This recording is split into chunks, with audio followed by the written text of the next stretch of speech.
be nice for my online students. Go live. Okay. And that's, of course, not doing anything. All right. Let's start this. Okay. So, before we jump into Chapter 7, any questions from you guys? Nothing from you guys. Okay, well, I would like to make an announcement since we're at that point in the semester. I guess technically, too. So obviously the second and final paper is going to be the last day of class, which for us is December 2nd? It's that Monday before finals, which is the first week of December. I think it's December 2nd.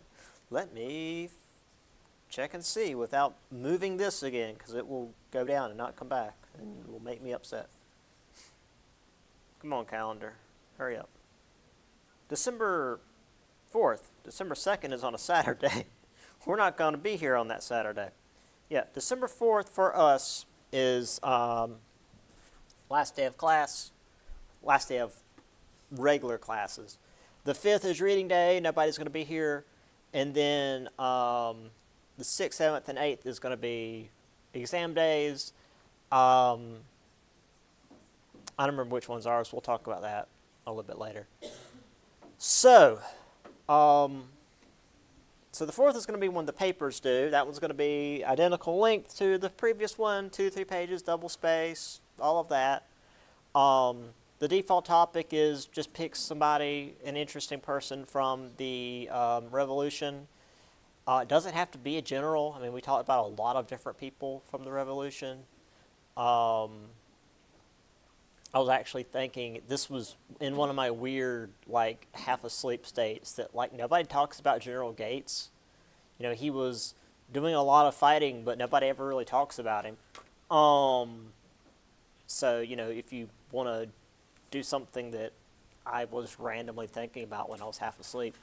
And a lot of people, as we're getting ready to talk about today, tend to push a little bit beyond the Revolution and talk about post-revolution characters, like Abigail Adams, who is very important in the formation of our country. The wife of John Adams, and that's certainly viable. And obviously, you don't have to do the default topic. You can talk about, honestly, whatever, for pretty much Revolution on to the Civil War. That said, we're probably not going to get that far this semester because we have a month left. And I shouldn't say probably. We aren't going to get a third test in before the final. So the third test is going to be the final. Everything from this point on is the final exam. It's not going to, as I've said from the start of the semester, the final exam is going to be any different than any other test. What you just had on test 2 is going to be just like what the final is going to look like. Multiple choice, short answer, extra credit at the end. I try to not do too many true false because those are a pain in the butt. 50 questions, no more, no less. Now, the only difference is if, by some miracle, we happen to get past 3 chapters and move into like a 4th, that will probably be included in the exam, but that doesn't mean the exam will be any larger. That just means we'll cover more stuff, and in fact, might be a little bit easier because then I'll only have to like cover the big stuff in each chapter rather than have to like nitpick things. Like with the last chapter, how we had to talk about each individual act leading up to the War of Independence. So if by chance we have to get into a 4th chapter before the final, does not mean the final is going to have like 60 questions. That's not how I work. Also, that's extra math for me, and I don't do that. It's still going to be 50 questions, and we're still going to have a review day, which is going to be that December 4th. It's going to be that last day of class, so it's going to be review day regardless of what we get done. So that's how it's going to work. Any questions? Cool. All right. So, let's get done what we can get done today. Also, let me get Mr. Porter on the roll. That's LC2. Oh,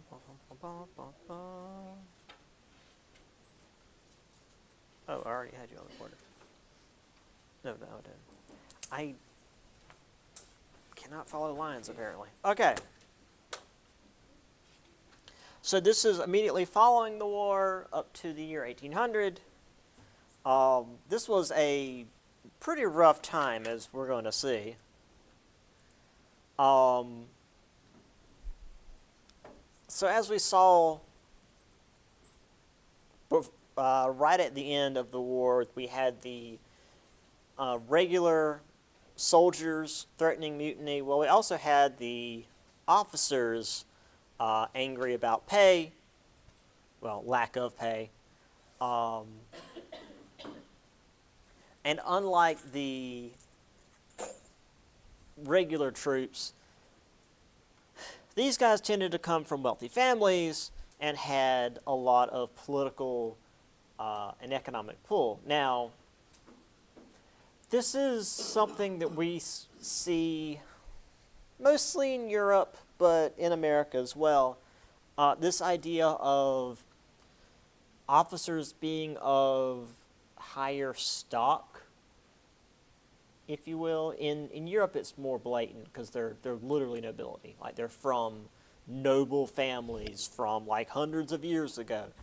That didn't really translate to America, but then we had like families that were rich for several generations, and that created a sort of new nobility in America.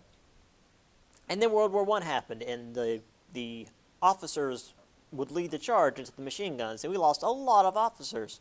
Well, I say we, mostly Europeans. So the nobility literally died, and making nobles officers very much went away by force of machine gun. So really, until World War I, officers were not really made due to any skill. It was more because of connections that they had. I mean, even Washington was a wealthy landowner, more so than he was like some dude that happened to do really well in officer training and just being a really good soldier. He was really wealthy and was able to go to officer training school. Like, that's a major part of it, is you have to be wealthy and connected to even go to the school to be an officer.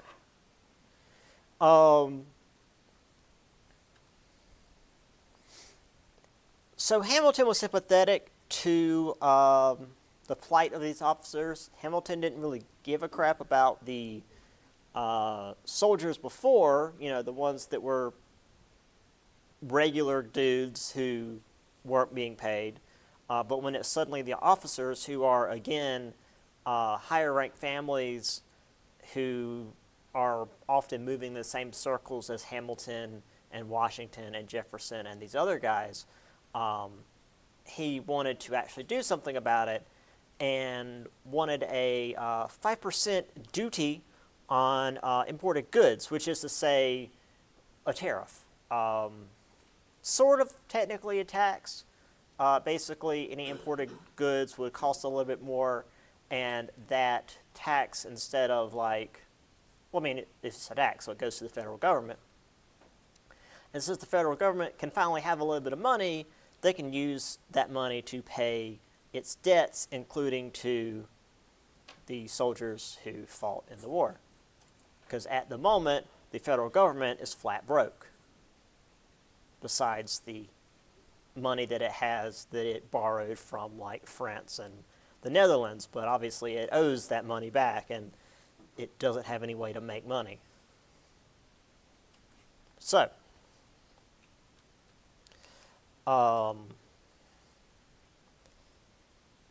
the officers, learning that Hamilton actually was behind them, started circulating petitions to, be more aggressive, essentially. Thank you. A 401? No, absolutely not. Anyway, oop. Oh no, that's right. Cool. Okay, so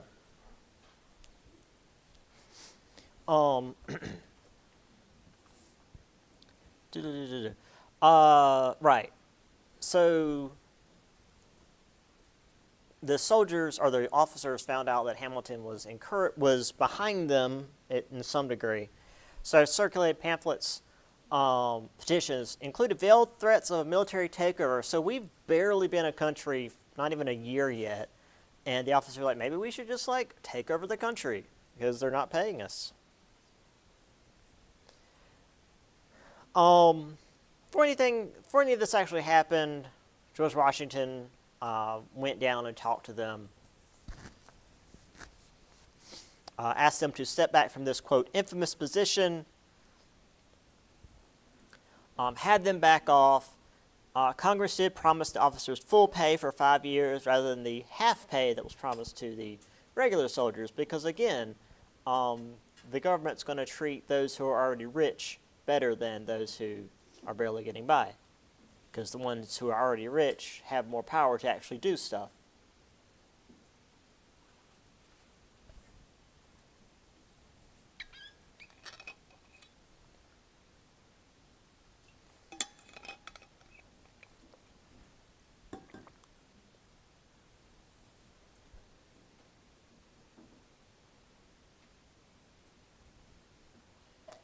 I couldn't actually find an image of this. I only could find an image of Washington saying farewell to his officers, but that's the closest I could have to Washington meeting with these guys.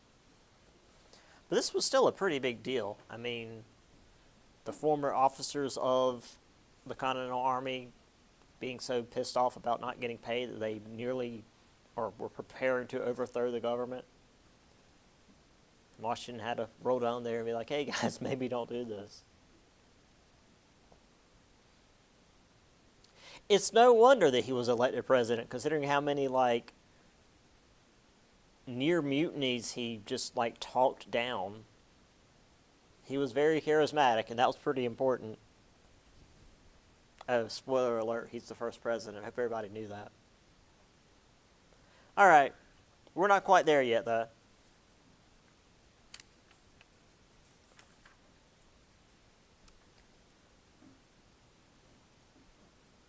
So,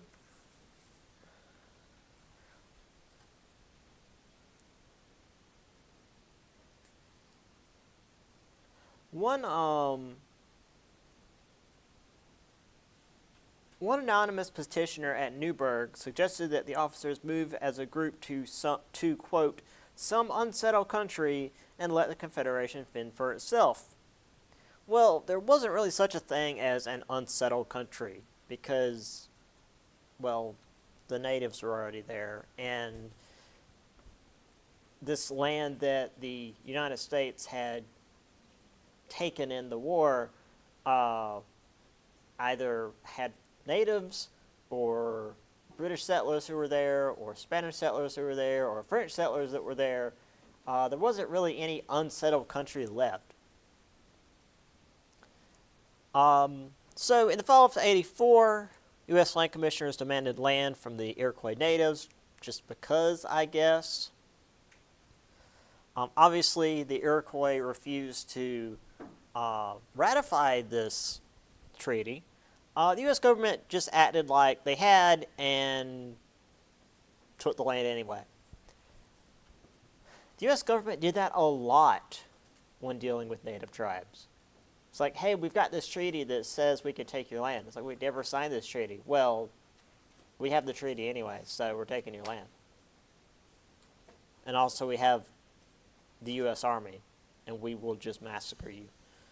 And that's going to be the way it goes, especially as we get into next semester, because we just kind of opened with that. Well, we opened with the Reconstruction, and then we head west, and, well, that's how that goes.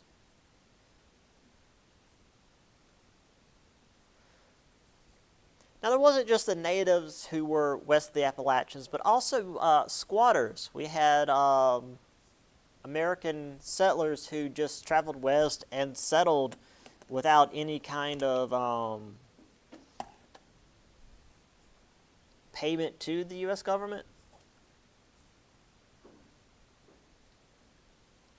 Washington himself dealt with squatters living on the land that was given to him for his contribution to the war. I would actually just read from the book for this bit. In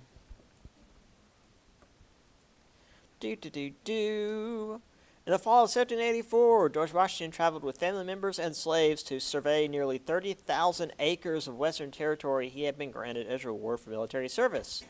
He found much of the land occupied by squatters who refused to purchase their homesteads or pay rent to Washington. Unable to impose his will on the squatters, he became more deeply concerned about the weakness of the Confederation government. He feared the federal government was not strong enough to protect his and others' property. Indeed, the Confederation Congress struggled just to convince the remaining states with western land claims to cede their territory to federal control, which we saw before. Yeah, so Washington, who had talked down 2 mutinies, couldn't get the people living on his land to buy the land or pay him rent, which, to be fair, I was here first, bugger off.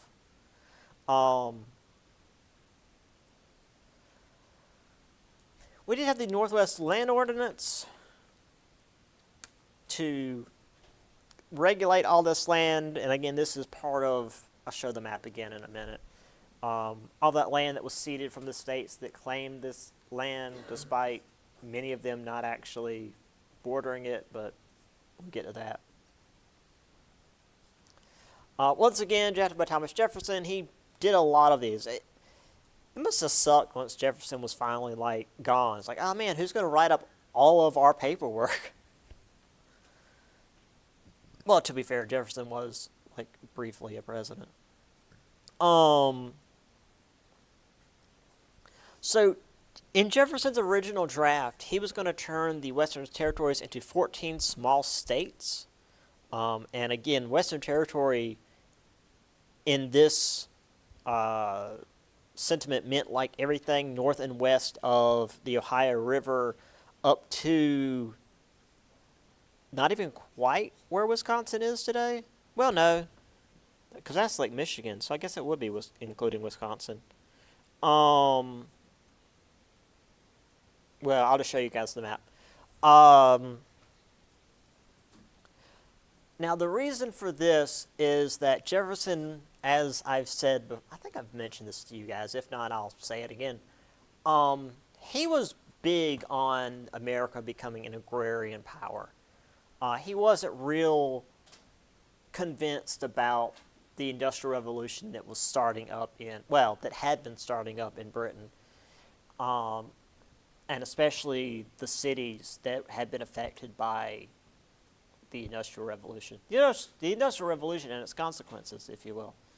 And he wanted the U.S. to focus on an agrarian lifestyle. So for him, making this region of the country all small states would mean that for each state you'd have representatives in the Senate, and therefore you'd have a lot of representatives focusing on agrarian lifestyle, and therefore they'd have more power. Instead, it created between 3 and 5 territories, and once the population in each reached about 60,000, they could apply for statehood, which is what we see today. You've got Indiana, Idaho, that sort of thing. Not Idaho. Idaho? No, Idaho's way on the other side of the country. Indiana, Illinois. You know, those little states nobody really ever wants to be in. I drove through those not last summer, summer before. They're awful. I never want to do it again. It was terrible. And then when I got to Wisconsin to visit my friend, I got a kidney stone. It was great. In this region, slavery was technically illegal. However, if slaves did escape to this region, they would have to be returned. So it wasn't like once you got here, you were free. It was just that no new slavery could be brought here.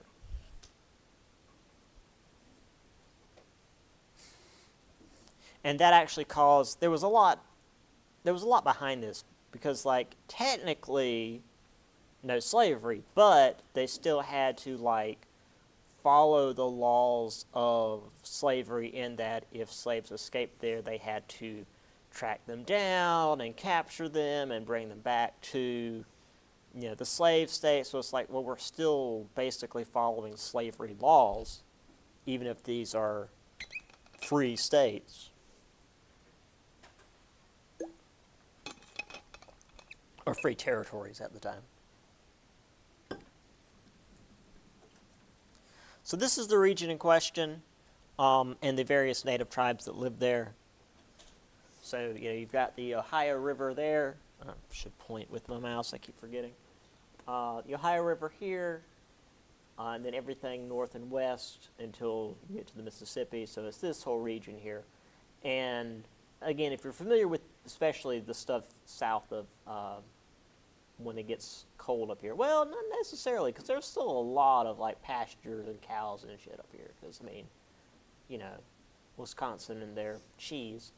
But especially down here, it is just fields and fields and fields of grain and corn, and it's just farmland. And up here, it's not that much different, even if it's certainly colder. It's just farmland. So I can see where Jefferson was going with that. I'm going to pull that door too. Whoop. All right. This is almost identical to the map that's in the book. The color coding is slightly different, but it's pretty much identical.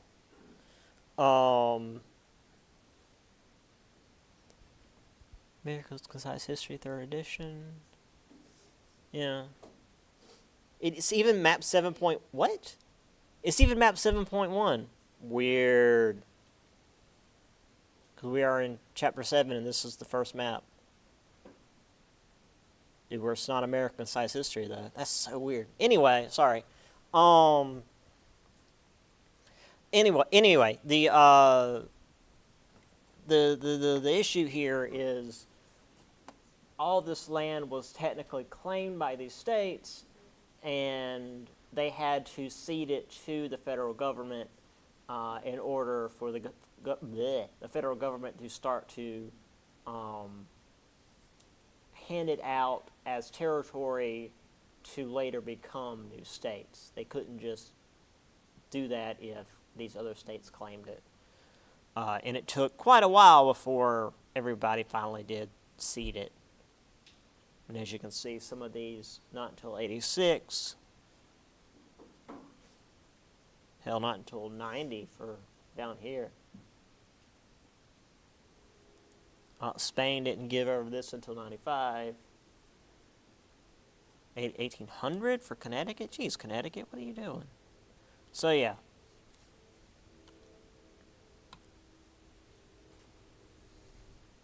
Now, the main issue we're going to see for this chapter, besides, well, the other main issue, there's two main issues for this chapter.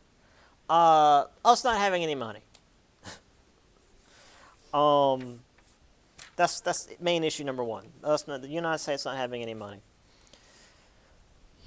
So, one thing we're going to learn real quick is the United States is real good for having a war economy and not much else. And once the war was over, what economy we had started to fall. We had a big war debt to France and also Holland.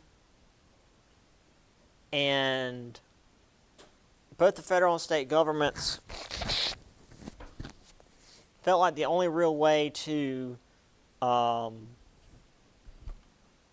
salvage this were these, quote, open unsettled lands to the west, which again, open and unsettled, doing a whole lot of heavy lifting, considering not very open nor unsettled.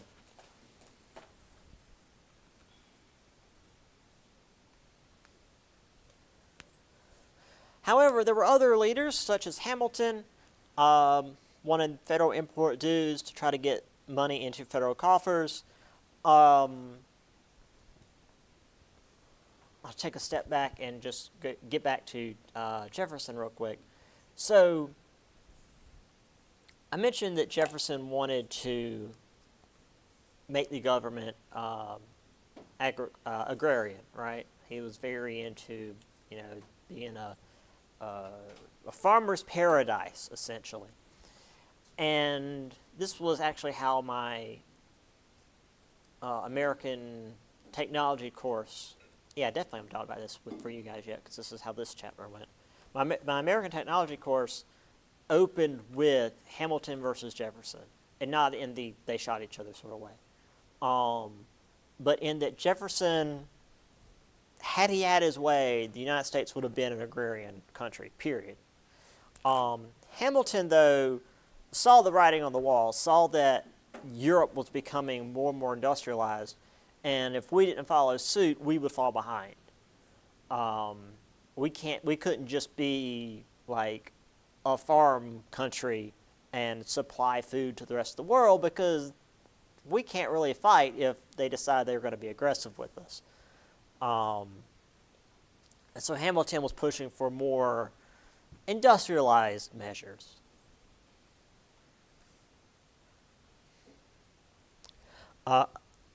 States also had their own ways of taking care of things. Massachusetts, for example, passed laws that required debts to be repaid in hard currency, like gold and silver, rather than paper currency, which again, having done work for one of my professors back in grad school, specifically on the American economy during and following the Revolutionary War, they hated paper money.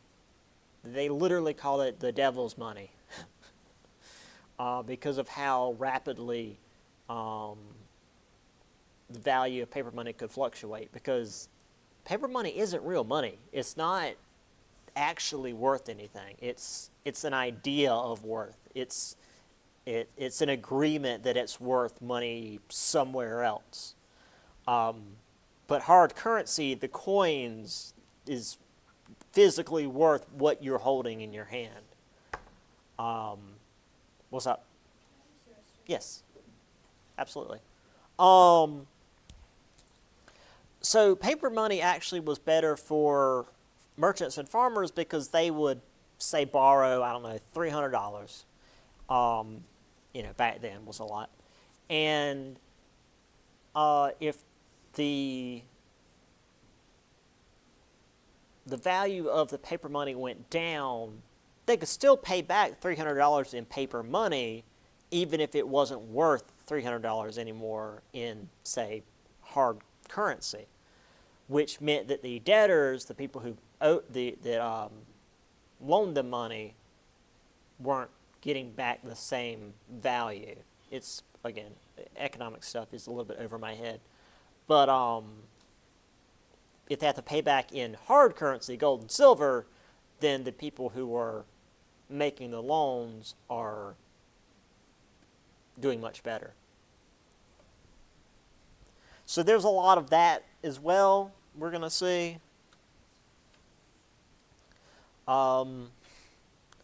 Diplomatically, certain countries weren't real happy with us. Obviously, Britain, as one can imagine, after a war, Britain wasn't too keen on us. Denied trade in the West Indies. Thank you. Oop, appreciate it. Which we will talk about a little bit later. We actually work on fixing that. I think towards the end of this chapter. And the reason this is a big deal is, I mean, the West Indies, that's the Caribbean. They wouldn't let us trade with their holdings in the Caribbean, which is right there, relatively speaking. Spain closed off New Orleans due to American encroachment. And again, Spain was on our side in the American Revolution, but we were already pissing them off due to our movement west and getting all up in their stuff. And if they closed off New Orleans, that basically closed off the Mississippi River.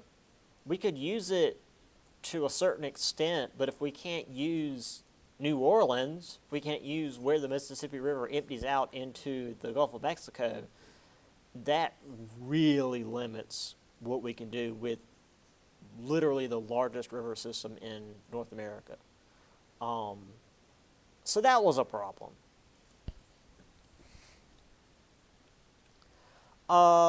We also had British troops on the frontier who would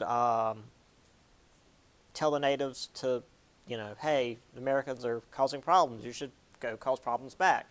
Not that the British really needed to do that because we were causing problems anyway, but they were certainly making it worse. At the least, we did have France and Holland allowing us to trade with their colonies in the West Indies, which was something. They did still have holdings in the West Indies. Not nearly as much as, again, Britain, but I guess since we owed France and Holland a lot of money, they wanted to let us at least continue to make money so we could pay them back. It's just good business sense.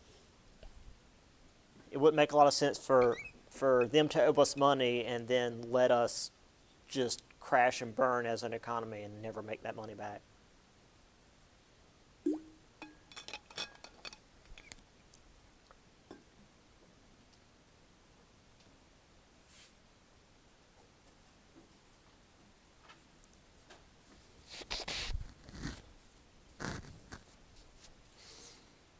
Now, this image I'm about to show you guys, it's a little further along than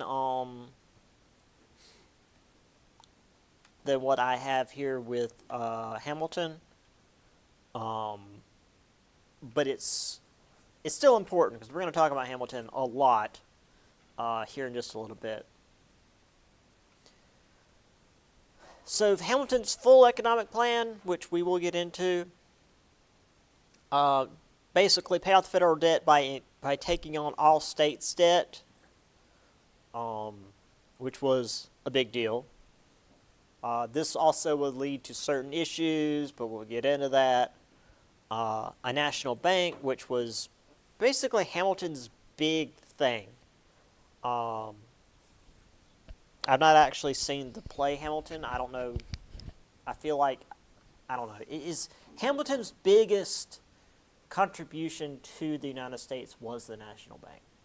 He did a lot, but his biggest contribution was the National Bank. And I just wonder why there's a musical about a dude who did a lot of economic stuff. A whiskey tax, which causes a whole separate problem. And the protective tariff, which we have mentioned, not only to make money for the country, but also to aid merchants and farmers and whatnot so that they're not being undercut by, say, European goods that might be cheaper. Because again, that's what tariffs are supposed to do.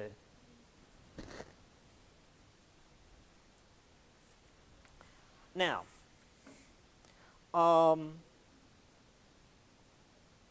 this next section the book calls On the Political Margins.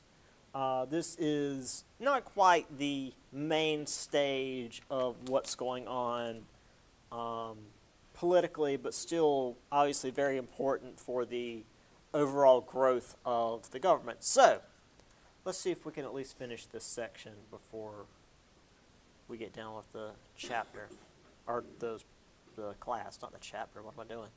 Right. So the separation of church and state, a thing that's often talked about even today, certain people purposely misunderstanding it. So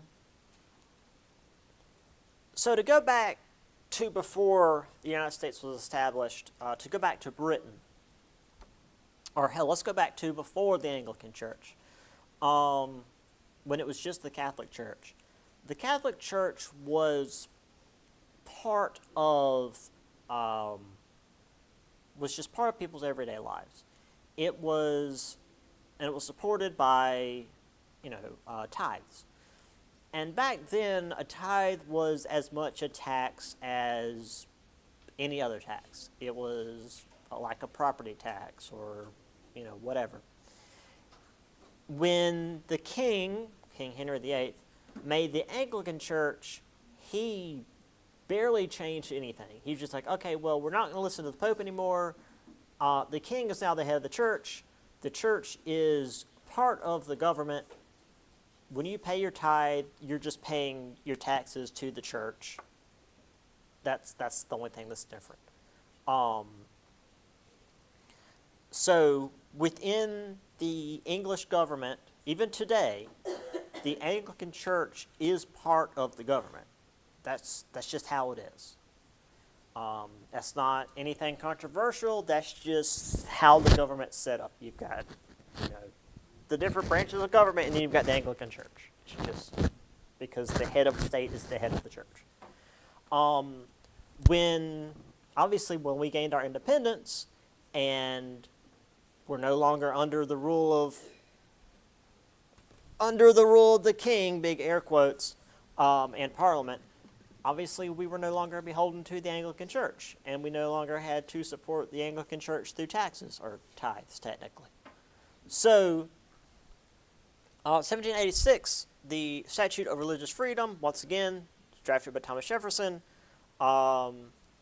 Virginia Assembly approved it, made attendance voluntary, because again, if it's part of the government, you have to do it, just like taxes.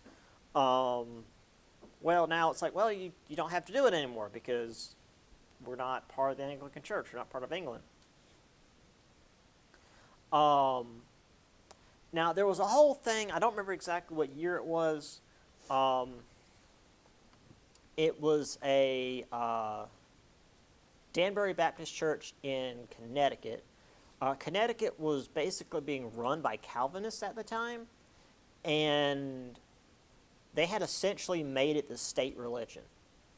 And they were more or less oppressing any other church that wasn't Calvinist, which is weird because Calvinists usually are the ones that are getting oppressed.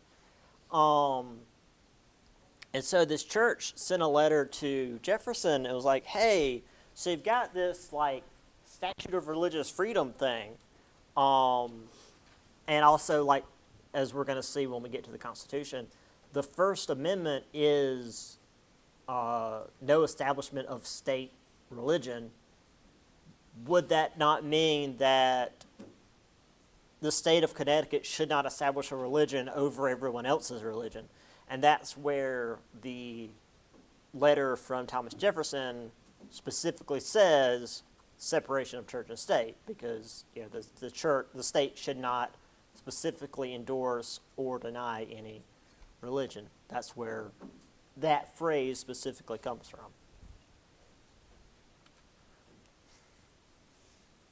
Now, that said, this is still early days.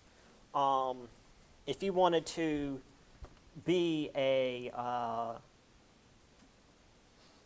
if you wanted to be an office holder in the government, you still had to be Christian. I mean, even today, oh, you're supposed to swearing on a Bible. It's like, it's not technically anymore. But that's still what's like expected. And oftentimes Protestant, because I mean, it wasn't until like JFK that people were sort of okay with Catholics, and even then, JFK being a Catholic was big and scary. So yeah, mostly Protestants, but you could be other denominations at least.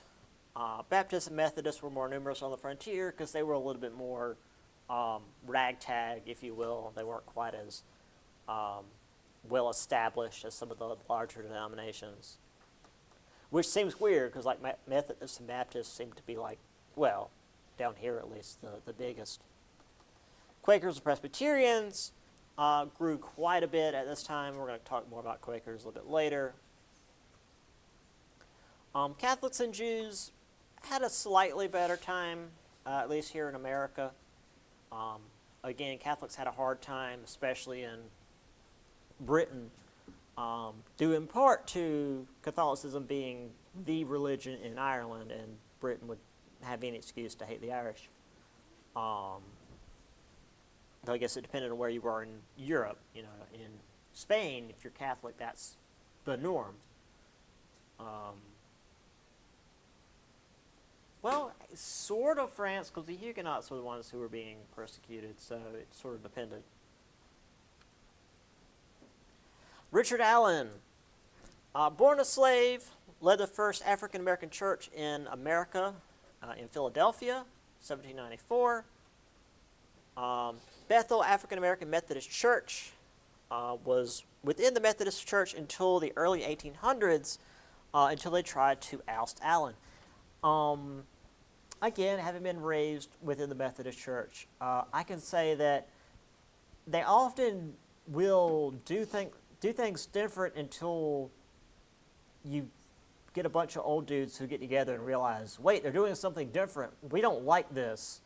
And then they try to change things. But they've been doing this thing different for like 20 years by this point. So instead of like just getting rid of the new thing, it just ends up splitting the church. So instead, Allen's church went off and did their own thing, created the first independent black denomination, the African Methodist Episcopal Church.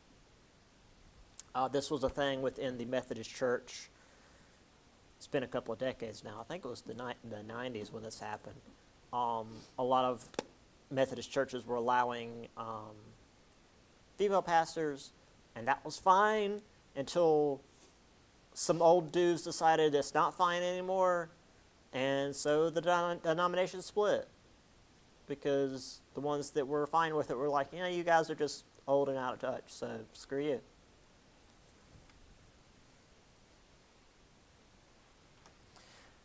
So here's Jefferson's bill for establishing religious freedom. The S's are fun.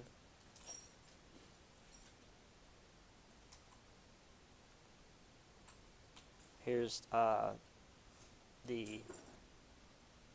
not Bethel, that's African Methodist Episcopal Church with Richard Allen out front, which is always neat to see.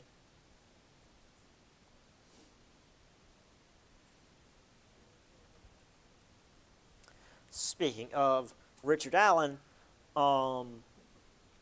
following the Revolutionary War, there was a bit of a shakeup when it came to slavery. And obviously we're going to have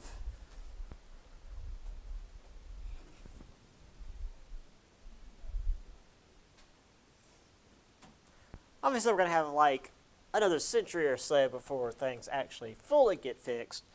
Well, I say fully. At least slavery itself. Well, no, we still have the 13th Amendment. Anyway,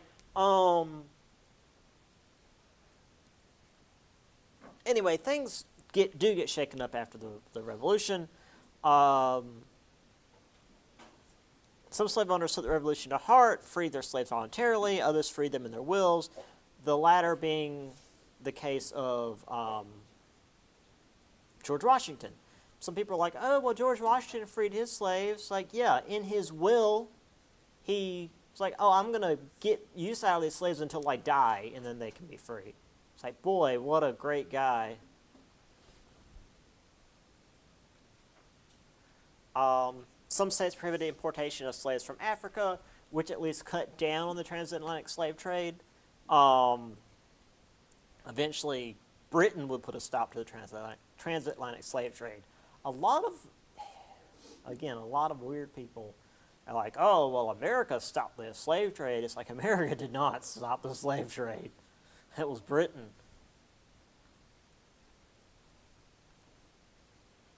America was real slow on that. Still, there were more slaves in the United States in 1800 than in 76 due to the growing population. And again, I've mentioned this before,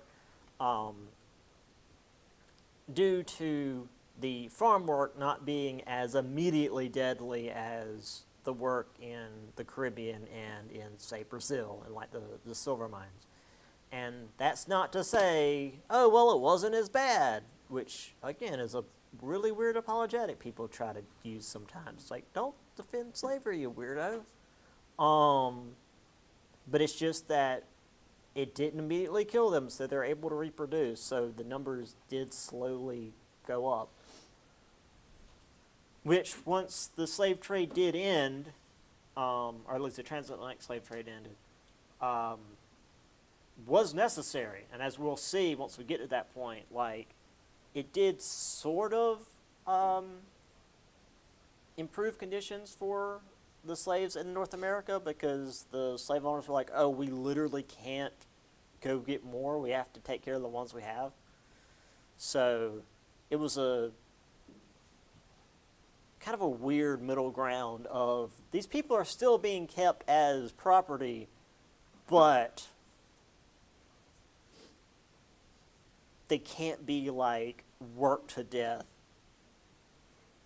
due to sheer logistics. As we mentioned, northern states passed gradual emancipation laws. However, southern states made it harder for owners to free their slaves. And this is, again, something I mentioned in my Tuesday, Thursday class.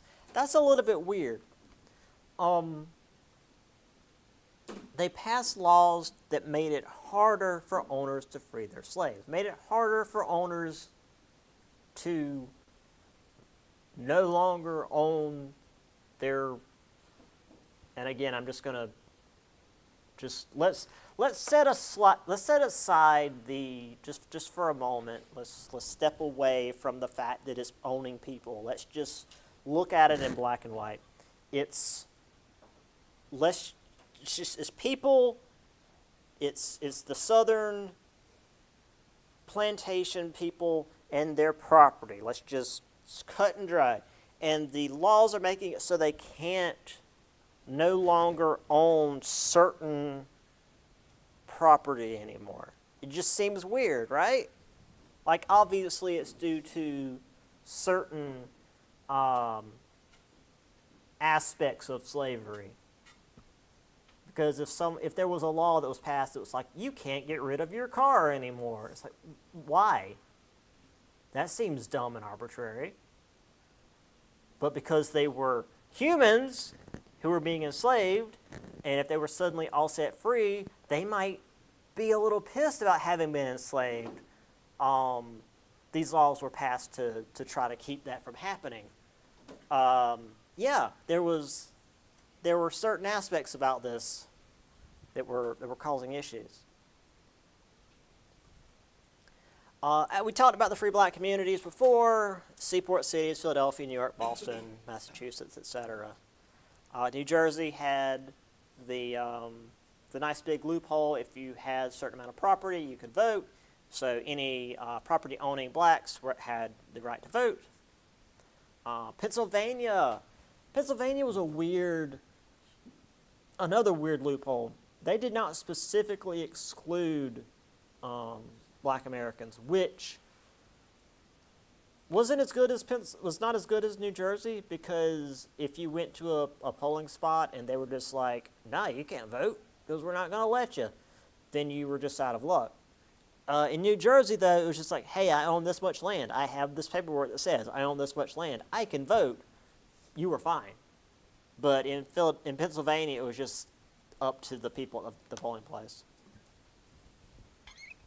It's much harder to make a case of, well, the laws don't say I can't vote. It's like, well, the laws don't say a dog can't play basketball.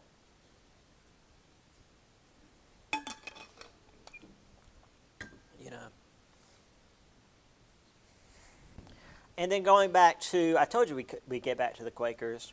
The Society of Friends, or the Quakers, the only real allies for emancipation.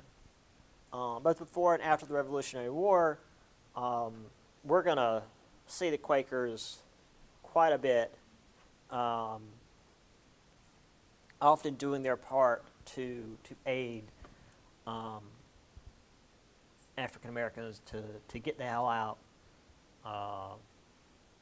and keep them safe. They were there quite a bit. They've certainly lived up to their title, Society of Friends. They were good folk. Got a couple of images here. I don't know how accurate some of this propaganda might be. The Sabbath among slaves. Some of this definitely seems a little overdone. Some of it, I think, is for sure at least based on truth, because you've got these kids here. They're in their Sunday clothes, but they're wrestling. Yeah, that's what kids would be doing. They're in their Sunday best, wrestling in the dirt. This dude's taking a nap. Again, that seems realistic. These two sitting on the wall. This looks like somebody's throwing a football. Again, in your Sunday clothes, absolutely. Now, it doesn't seem like an entirely fictitious scene, depending on where they were. Some slaves were treated relatively well. Again, though, it's slavery, so it's not good. When I say relatively, it's based on, like, there were also places where they were just worked to death. So, relatively speaking, you know, high security prison is good. So there's always worse. I don't know what the hell Willy Wonka's doing over here. But, you know, we've got all kinds. And you've got the Quakers. And when I said the Quakers really were into anti-slavery, they were really into beating the hell out of slavers. Let's make a show of it. Let's run them through town. They're technically pacifists in that they don't join in any wars, but they will beat the hell out of you if you're a slaver. I guess technically pacifist means they don't kill anybody, but they will kick your ass. All right, let's get a little bit further, so we'll be a bit closer to where my other class is, because we're not going to quite make it, I don't think. Okay. Here we go. Abigail Adams. That's where I said we were going to get, I hope. Wife of John Adams suggested women be given a voice, or they would have to have their own little revolution. I've actually got a quote from her. I was going to read it from the book, but I ended up finding basically the exact quote, and I also will be able to show you how they did capitalization back then. We'll get to that in a minute. Again, New Jersey had the law where as long as you owned land, you could vote. That included women. So New Jersey was kind of the place to be if you weren't a white man. For the most part, women could only really shape political decisions by influencing their husbands, sons, or brothers, which, well, I'll actually get into here in a minute, because that's how things were viewed as how it was supposed to be. Now, Now, despite women not having a lot of power, many in the early republic did view, quote, virtuous wives and mothers as necessary. This was how they were supposed to be, but this was important for the growing republic. Benjamin Rush wrote an essay on female education. He was the one that I believe women could best shape. Ooh, my eyes are going weird. Best shape political ideas and relations by instructing their sons in principles of liberty and government, rewarding husbands engaged in public service with approbation and applause. I'll prepare young women for this enhanced domestic role. Rush suggested educating them in literature, music, composition, geography, history, and bookkeeping. So, be cheerleaders for your husband and brothers and sons doing government stuff. Judith Sargent Murray, though, wasn't real keen on that and suggested, actually, equal education for women. In her words, girls should be able to procure for themselves the necessaries of life. Independence should be placed within their grasp. Murray advocated for education for girls, including science, mathematics, Latin, and Greek.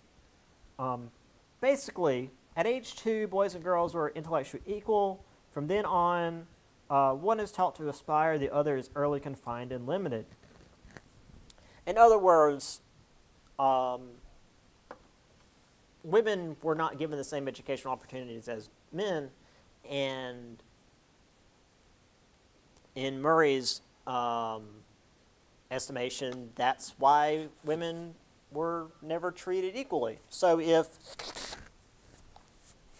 women and men were given the same educational opportunities, let's just see what would happen.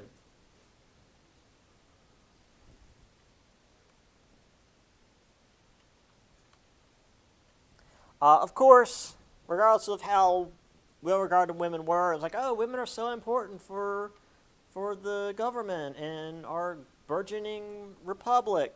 But obviously, they didn't have any real economic freedom, and it was, of course, much worse for African American and Native women. The latter having used to have been equal in their culture, but with the westernizing going on, and the tribes doing their best to try to hold on to what they had, women were more and more being pushed into the background. So, real quick, Abigail Adams. Particular care and attention is not paid to the ladies. We are determined to foment a rebellion and will not hold ourselves bound by any laws in which we have no voice or representation. So 2 things there. One, that's literally what the original revolution was about. We're not bound by laws in which we have no representation. 2, if you notice, there's what appear to be random words capitalized there. That's not just that in the 1700s they didn't know how to capitalize words. In the 1700s and 1800s, to a lesser extent, they capitalized ideas. Ideas were considered proper nouns. Ladies, rebellion, laws, representation, those were considered like proper ideas and therefore proper nouns. You'll see that a lot, especially like Benjamin Franklin's writings. So just FYI, if you ever are looking into direct quotes from these people and are wondering why weird things are capitalized, that's why. I remember asking this way back when and found that particularly interesting. Benjamin Rush, freedom can only exist in a society of knowledge. Without learning, men are incapable of knowing their rights, and where learning is confined to a few people, liberty can neither be equal or universal. Which is to say that he only is worried about that among men. And then Judith Sargent Murray, let there be no coercion established in society, the common law of gravity prevailing, the sexes will fall into the proper places. Once again, let education be universal and we'll just see what happens. Everyone, the common idea is that women aren't as smart as men, but we don't give them the same opportunities. Okay. We could probably do Shades Rebellion, but I'm not gonna to push it. So I'll see you guys on Wednesday.